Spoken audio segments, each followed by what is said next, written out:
So I'm sure many of you are familiar with graphs and how they can be utilized to represent a lot of different types of data. But oftentimes with these graphs, it's very important to identify which nodes or edges are important within a graph. And so as you can see below, there are many different types of centralities that are utilized to identify these nodes and edges. The problem is with many of these, they do not scale up well, so they can't be utilized on very large scale graphs. So that was one sort of objective with coming up with this centrality, was trying to develop one that could be utilized for very large graphs. Additionally, we wanted to kind of come up with a centrality that identifies bridge-like edges. So as you can see, there's this cluster of nodes to the right and a cluster of nodes to the left, and then there's these two bridge-like edges in the middle that sort of connect the two. And so we were looking for a centrality that does a good job of identifying those edges. And so how we went about that was utilizing random spanning trees. And we do this we generate the random spanning trees through disjoint sets and the YGM tool that Roger and Trevor developed before I got here for this internship. But once we get these random spanning trees, there's a lot of different things we can look to try to do. One easy thing we can try to do is look at the edge frequency within the set of randomly generated spanning trees.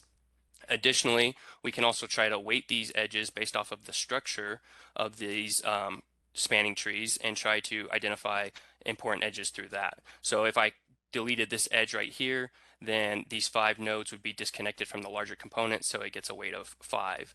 And we can try to manipulate those weights in various ways to try to value certain edges more or less. So I'll go ahead and try to just explain a quick test that we did to try to evaluate the centrality.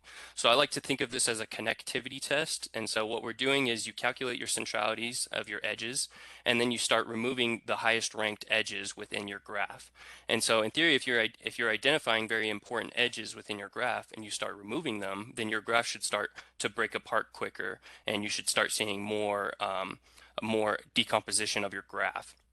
And so as you can see highlighted by the pink line right here, the square root bridge centrality that we came up with, just by removing a few edges, it went ahead and jumped up to about 7% of the nodes disconnected from the largest component.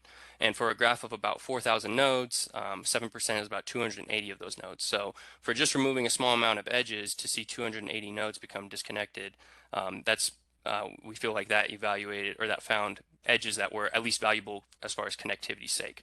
And I'd also like to point out that between a centrality, which is a very tried and true centrality that's been utilized a lot, it also performs well over time. And if you extend this graph out and start removing even more edges, the square root bridge and between us centralities both perform relatively close to the same.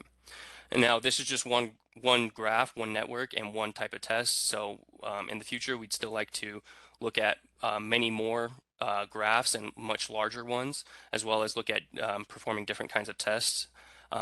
Additionally, we'd like to implement a node centrality version of this.